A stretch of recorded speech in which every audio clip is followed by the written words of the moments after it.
أعوذ بالله السميع العليم من الشيطان اللعين الرجيم.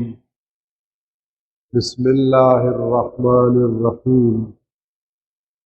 الحمد لله الذي لا يبلغ مدحته القائلون ولا يحصي نعماءه العادون ولا يؤدي حقه المجتهدون الذي لا يدركه بعض الهمم ولا يناله غوث الفتن جلت عظمته.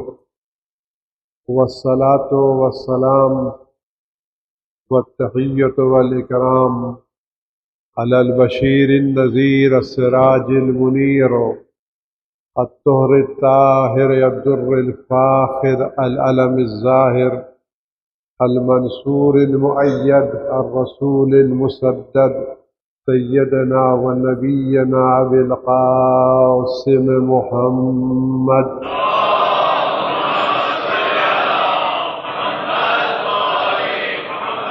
وعلى آله الطيبين الطاهرين المعصومين المظلومين الذين أذهب الله عنهم الرجس وطهرهم تطهيرا.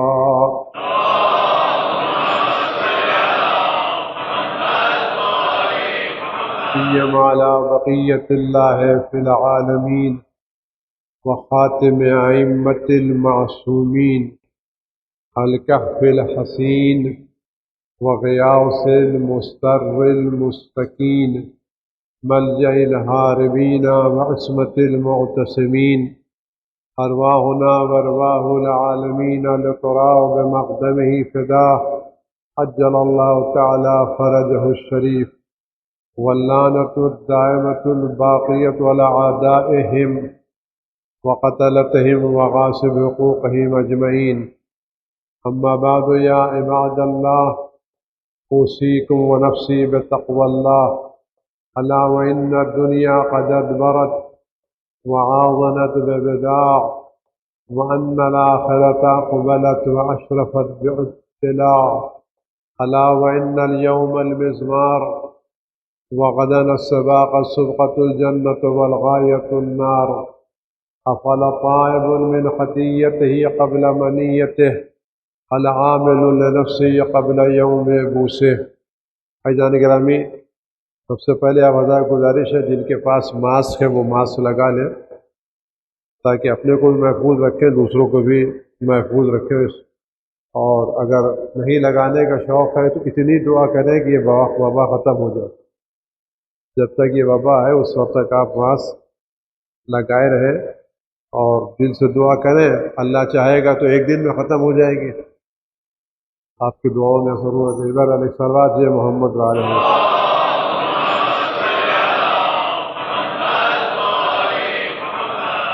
میدان قیامت سخت ہوگا، مصیبت ہوگی، سختیاں ہوں گی، گرمیاں ہوں گی، آفتاب سوا نیزے پر ہوگا. وہاں ٹھہرنا مشکل کام ہو. وہاں کوئی سائبان نہیں ہوگا، کوئی پناہ گاہ نہیں ہوگی، اور ہمیں وہاں سے بچنے کا بھی کوئی راستہ نہیں ہوگا. لیکن خداوند عالم کا احسان ہے، کرم ہے، اس نے اہل بیت علیہ السلام کی شکل و صورت میں ہمیں ایسے معصوم رہنما عطا فرمائے کہ جنہوں نے ہمیں اس میدان قیامت کی سختی سے بچنے کے راستے ابھی سے بتا دیے. ہمیں بتا دے کہ تم اگر اس میدان قیامت میں سایہ چاہتے ہو، اللہ کی پناہ چاہتے ہو، تو دنیا میں کچھ کام کرو. اگر تم دنیا میں 3 کام کی پابندی کرو گے اور تم میں یہ 3 صفتیں پائی جائیں گی تو میدان قیامت میں تم اللہ کی پناہ میں ہوں گے، اور خدا بند عالم میدان قیامت میں اپنا سایہ تمہارے سر پر ڈالے گا اور تم اللہ کے عرش کے سائے میں ہوگے. عرش الہی تم پر سایہ فگن ہوگا اور خدا بند عالم تمہیں اس دن کی سختیوں سے نجات عطا کرے گا۔ میدان قیامت کی سختیاں کیا ہیں؟ ارشاد ہوتا ہے کہ یوم تذل کل مرضعۃ عما ارضعت۔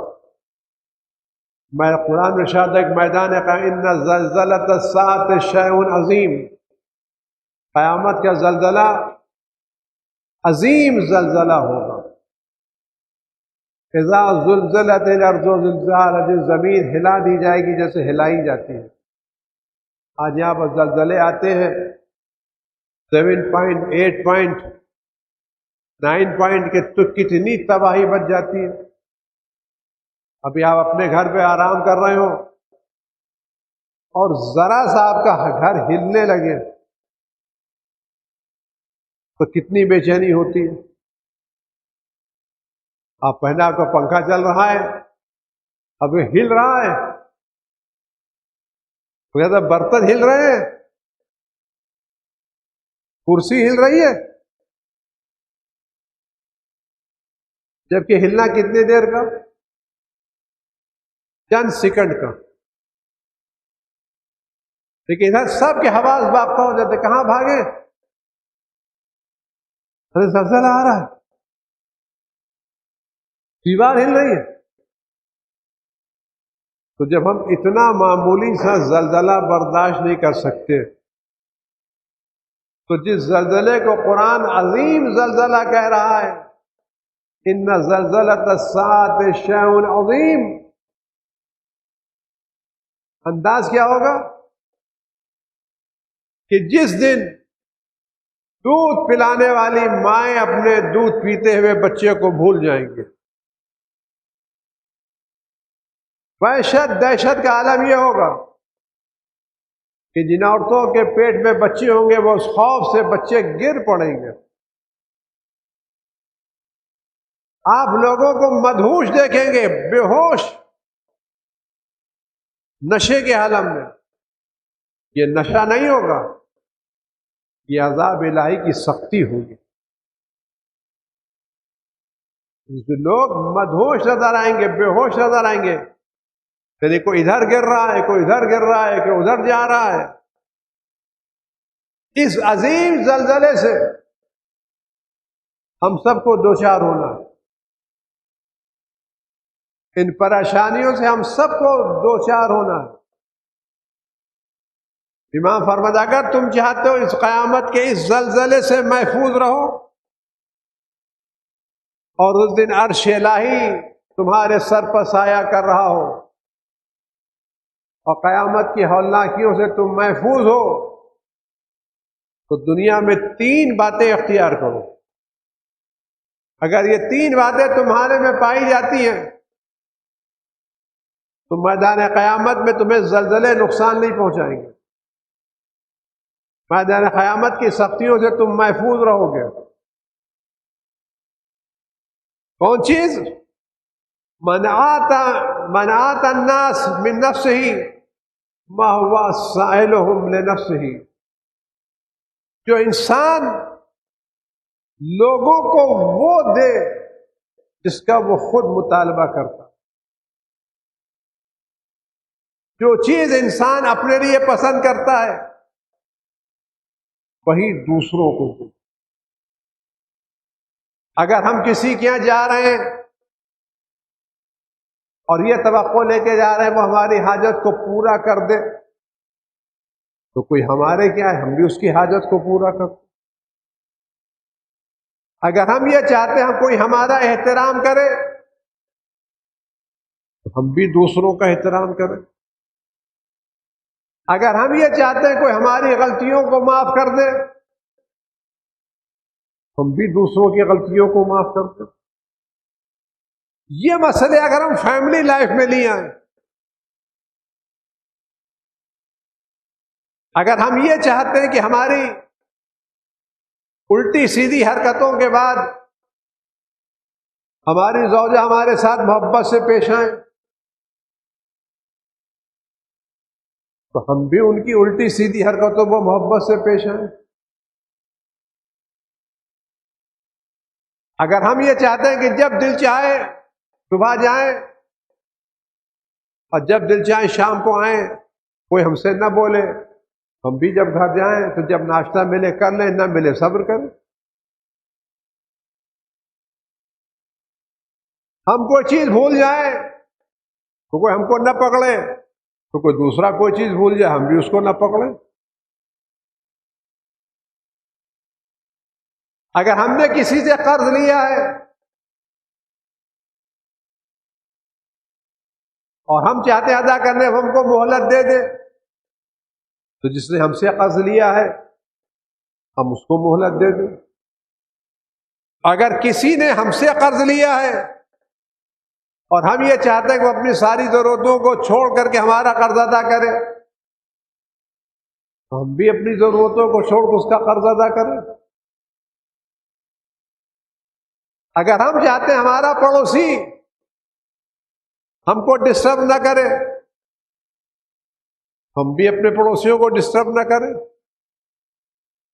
اگر ہم چاہتے ہیں کسی جگہ سامان لینے جا رہے ہیں، وہ ہمارے ساتھ سچائی سے پیش آئے، امانتداری سے پیش آئے، تو ہم جو مال بیچیں وہ بھی سچائی کے ساتھ بیچیں۔ یعنی جو ہم اپنے لیے پسند کرتے ہیں وہی ہم دوسروں کے لیے بھی پسند کریں۔ لیکن ہم اپنے لیے بہت کچھ پسند کرتے ہیں، ہماری نیند میں کوئی ڈسٹرب نہ کرے، لیکن ہم جب دل چاہیں کسی کا شانہ پکڑ کے اٹھا دیں۔ ہم سے کوئی قرض لے تو ہم چاہتے ہیں پہلی مدت میں ادا کر دیں، اور ہم کسی سے قرض لیں تو کبھی ادا نہ کرے، وہ ہم سے مانگے بھی نہیں۔ ہم غلطی کریں تو سامنے والے کا حق ہے معاف کر دیں، لیکن وہ غلطی کرے تو ہم کو معاف کرنے کا حق نہیں ہے۔ اگر تو ہم یہ چاہتے ہیں کہ میدان قیامت میں اس سائے میں رہیں جو اللہ کے عرش کا سایہ ہے، تو جو اپنے لیے پسند کرتے ہیں، جو سوال ہم دوسروں سے کر رہے ہیں وہی ہم دوسروں کو دیں۔ اور دوسری چیز، وَرَجُلٌ لَمْ يُقَدِّمْ يَدًا وَلَا رِجْلًا حَتَّى يَعْلَمَ أَنَّهُ فِي طَاعَةِ اللَّهِ قَدَّمَهَا أَوْ فِي مَعْصِيَتِهِ۔ دوسری چیز، جب آدمی کوئی ہاتھ بڑھائے، قدم بڑھائے، تو اس وقت تک ہاتھ آگے نہ بڑھائے اور اس وقت تک ایک قدم آگے نہ بڑھائے جب تک اس کو یہ معلوم نہ ہو جائے میرا یہ قدم خدا کی اطاعت میں ہے یا میرا یہ قدم خدا کی نافرمانی۔ زبان سب سے ہلکی چیز ہے، آپ تولیں تو ہاتھ بھی ذرا سا وزنی ہے، پیر بھی وزنی ہے، سر بھی وزنی ہے۔ زبان سب سے ہلکی ہے لیکن سب سے خطرناک۔ اللہ تعالیٰ نے اس کو کئی قید خانوں میں رکھا ہے، لبوں کا دروازہ لگایا ہے، دانتوں کی سلاخیں لگائی ہیں، اور یہاں سے اس کو باندھ کر کے رکھا ہے پیچھے سے۔ اس کے باوجود ذرا سا موقع آتا ہے کسی کو قتل کر دیتا ہے، کسی کا آبرو لے لیتا ہے۔ کہ زبان کھولنے سے پہلے پوچھو یہ لفظ جو تمہاری زبان پر آ رہا ہے آیا اس میں خدا کی خوشنودی ہے یا نہیں۔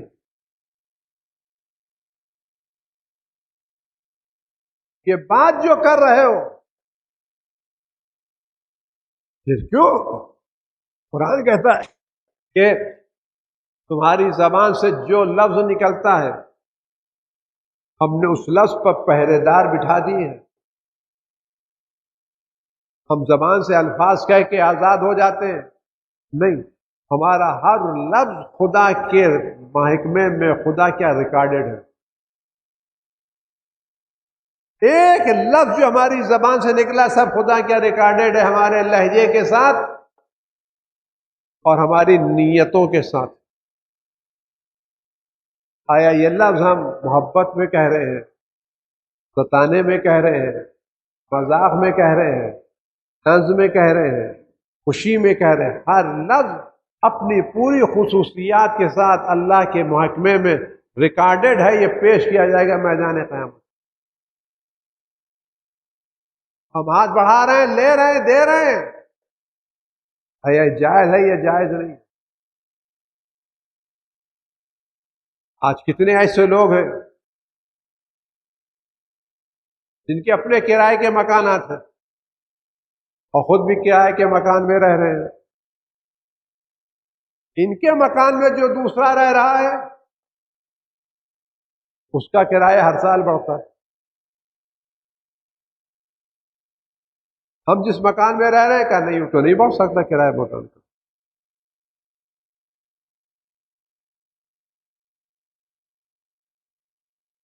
ہم جس مکان ہم نے کرایہ پہ دیا ہے کرایہ پہ ہر سال 10% بڑھے گا. ہم بھی کسی وقت کے مکان میں رہ رہے ہیں نا بھائی. آج اس وقت کے مکان کی مارکیٹ کرائے کی ویلو کیا ہے؟ اگر ہم مارکیٹ ویلو نہیں دے رہے ہیں تو کیا ہم وقف کے ساتھ انصاف کر رہے ہیں؟ جن لوگوں نے یہ پراپرٹی وقف کی تھی کیوں کی تھی؟ تاکہ اس وقف سے اتنا کرایہ آئے کہ مسجد، امام باڑہ، اسکول، بیوہ کا خرچ چل سکے. اور 50 سال پہلے اتنا کرایہ آتا تھا کہ مسجد بھی چلتی تھی، امام باڑہ بھی چلتا تھا، بیوہ بھی چلتی تھی، سب چلتی تھی، بچ بھی جاتا تھا. آج ہم وہی 50 سال پرانے کرائے پر بیٹھے. اگر یہ مکان ہمارا ہوتا تو کیا ہم اس کے ساتھ یہی کہتے؟ کیا ہم وقف کے ساتھ احسان کر رہے ہیں، انصاف کر رہے ہیں؟ آج ہم کرایہ بچا کر کے مسجد کو محتاج کر رہے ہیں، امام باڑے کو محتاج کر رہے ہیں، بیواؤں کو بے سہارا کر رہے ہیں، یتیمی کی سرپرستی سے محروم کر رہے ہیں، سوشل ورک سے محروم کر رہے ہیں. تو جن مرحومین نے اپنی قیمتی جائیدادیں اس لیے دی تھیں کہ غریبوں کا کام ہو سکے، آیا ان مرحومین کی روحیں قبروں میں نہیں تڑپتی ہوں گی؟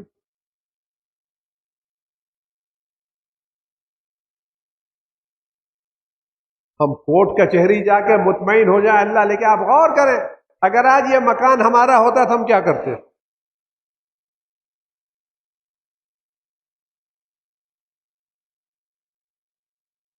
ہم کرایہ بڑھاتے نہیں بڑھاتے؟ اگر کمیٹی کرایہ بڑھا دے تو کورٹ کچہری. ارے خدا رسول ہے یا نہیں ہے؟ ارے ہمارا یہ کام اطاعت الہی ہے، یہ اطاعت الہی نہیں. سوچے تو صحیح، کتنے ایسے لوگ ہیں کہ جن کے پاس اپنے مکانات کرائے پر دیے ہوئے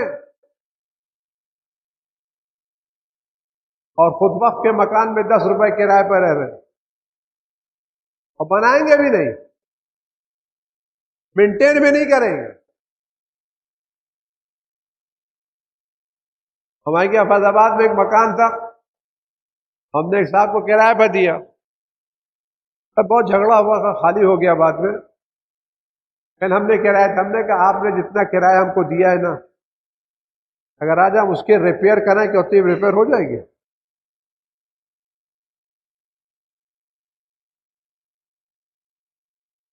1000 روپے کے 1000 روپے کون سے 500 روپے کرایہ، سال میں 6000 روپے کرایہ.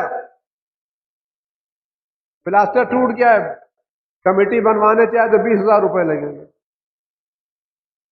ہم نے کہا نہیں، ہمارا مکان نہیں، ہم نہیں بنائیں گے،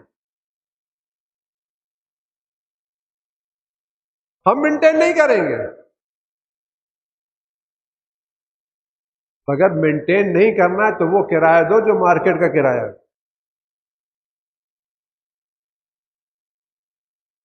تو کون یہ کام کرے گا کہ 500 کے لیے 10,000 روپے خرچ کرے؟ اگر اس پر اتنا ہی حق ہے کہ ہم مینٹین، ہم رہ رہے ہیں، ہم اس کو مینٹین نہیں، ہم نہیں بنائیں گے، ہم چھت نہیں بنائیں گے، ہم دیوار نہیں بنے، کیا رس کا مکان ہے؟ ہم کیسے ہاتھ لگا سکتے ہیں؟ کیا واقعی یہ انصاف ہے؟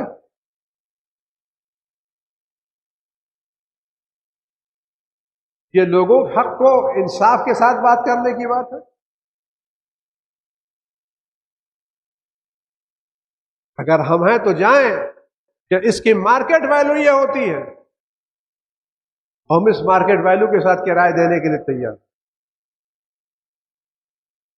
تیسری چیز فرماتا ہے کہ دیکھو کوئی شخص اس وقت تک کسی دوسرے کو عیب نہ لگائے جب تک اپنے وجود میں پائے جانے والے عیب کو صاف ستھرا نہ کر دے۔ اگر دوسری کی انگلی اٹھا رہے ہو تو پہلے آئینے میں دیکھو یہ عیب ہم میں ہے یہ نہیں۔ دوسرے پر تہمت لگانے سے پہلے، دوسرے پر الزام لگانے سے پہلے کہ عیب ہم میں پائے جاتے ہیں نہیں پائے جاتے، ہم پہلے اپنے عیب کو دور کرنے کی کوشش کریں، پھر دوسروں کے عیبوں پر انگلیاں اٹھانے کی کوشش کریں۔ تو جو شخص چاہتا ہے میدان قیامت میں عرش الہی کے سائے میں رہے، اس کو چاہیے کہ وہ لوگوں کو وہ دے جو خود لوگوں سے مطالبہ کرتا۔ جو چاہتا ہے عرش الہی کے سائے میں رہے، وہ ایک قدم اس وقت تک نہ اٹھائے جب تک اس کو پتہ نہ چل جائے یہ قدم اللہ کی اطاعت میں ہے یا اللہ کی معصیت میں، اور اس وقت تک لوگوں کے عیب بیان نہ کرے جب تک اپنے عیب کو خود سے پاک صاف نہ کرے۔ میں اگر خود اپنے عیب کو نہیں چھپا سکتا تو میں دوسروں کے عیب کو کیوں بڑھانے کی کوشش؟ آج حالت ہماری ہے، ان حالات میں ہمیں بہت زیادہ مایوس ہونے کی ضرورت نہیں ہے، گھبرانے کی بھی ضرورت نہیں ہے، خوف زدہ ہونے کی بھی ضرورت نہیں ہے، لیکن احتیاط ذرہ برابر چھوڑنا نہیں چاہیے۔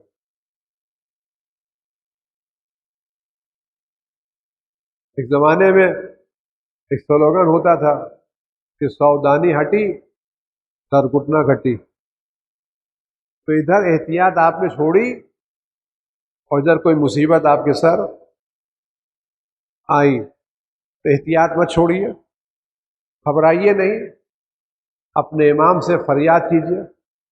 میں نے عرض کیا تھا روزانہ امام کی خدمت میں استغاثہ کریں، اس امام کو یاد رکھیں جو مہربان باپ ہے، رحیم ہے، شفیق ہے، ہر چیز پر قدرت رکھتے ہیں، اس امام سے روزانہ فریاد کریں۔ اور وہ لوگ جو کووڈ میں متاثر ہو چکے ہیں اور ابھی بھی پریشان ہیں ان کی مدد کریں، لیکن یہاں میں بھی یہاں کروں گا کہ جہاں لوگ مدد کر رہے ہیں وہاں میری ان لوگوں سے گزارش جو پریشان ہو چکے ہیں، اب اس کووڈ کو بہانہ مت بنائیے۔ کل لاک ڈاؤن تھا، کاروبار بند تھے، لیکن اب لاک ڈاؤن ختم ہو چکا ہے، کچھ نہ کچھ اپنے پیروں پر کھڑے ہو کے کوشش کیجیے۔ عزت کے ساتھ کمائیے، بھیک مانگنے کی عادت مت ڈالیے۔ کتنے ایسے لوگ ہیں مجھے افسوس ہوتا ہے کہتے ہوئے، گھر میں ہٹے کٹے بیٹھے ہوئے ہیں، کوئی بیماری نہیں ہے، کام کر سکتے ہیں، بیویوں کو بھیج دیتے جاؤ۔ اب عورتوں کے لہجے میں آنسو جلدی آ جاتے ہیں، تاثر زیادی ہو جاتا ہے، گھر میں کھانے کو نہیں ہے، کرایہ نہیں ہے، بچے بھوکے مر رہے ہیں، آدمی دے دیتا ہے۔ گھر پہ جا جا صاحبزادے تو بیٹھے ہوئے کرسی پہ بیٹھے ہوئے سگریٹ پی رہے ہیں۔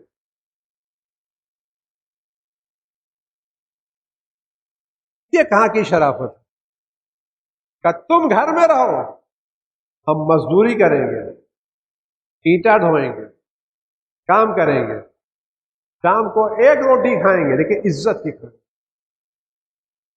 ہم تمہیں گھر سے باہر نکلنے نہیں دیں گے۔ ایک شخص پیغمبر کے پاس آیا، کہنے لگا میرے دونوں ہاتھ کٹے ہوئے ہیں، کیا میں بھیک مانگ سکتا ہوں؟ دونوں ہاتھ کٹے ہوئے، میرے دونوں ہاتھ نہیں، ہاتھ کیسے چلاؤں، ہاتھ کٹے ہوئے ہیں، کیا میں بھیک مانگ سکتا ہوں؟ پیغمبر اکرم صلی اللہ علیہ وآلہ وسلم نے فرمایا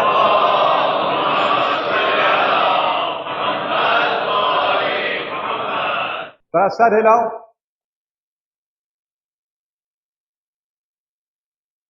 تو ٹھیک ہے نا، سر پر بوجھا اٹھا سکتے ہو، سر پر بوجھا اٹھاؤ، لوگوں کے سامنے ہاتھ مت پھیلاؤ۔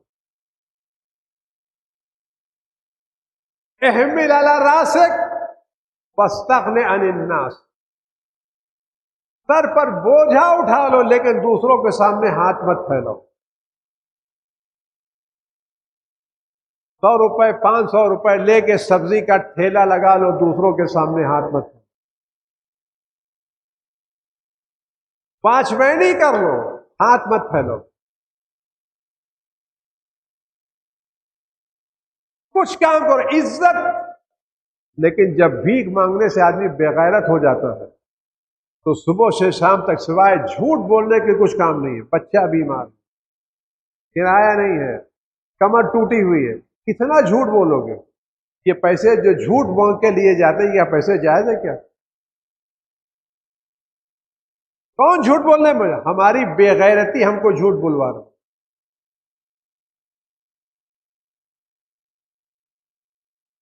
ان میں ہمیں ذمہ داری کہ ہم ان کی مدد کریں، لیکن ان کی ذمہ داری ہے وہ اپنی غیرتوں کو محفوظ کریں۔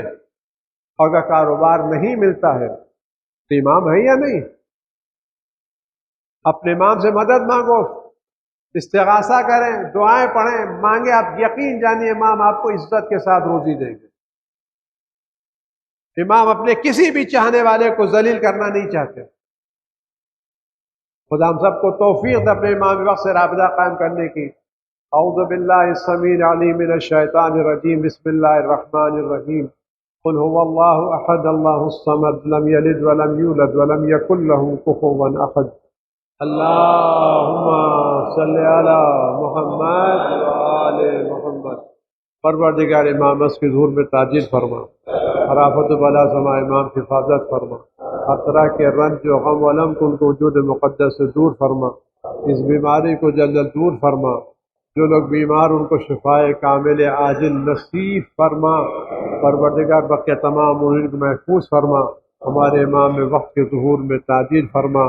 اعوذ باللہ السمیع العلیم من الشیطان الرجیم، بسم اللہ الرحمن الرحیم، والعصر ان الانسان لفی خسر الا الذین آمنوا وعملوا الصالحات وتواصوا بالحق وتواصوا بالصبر۔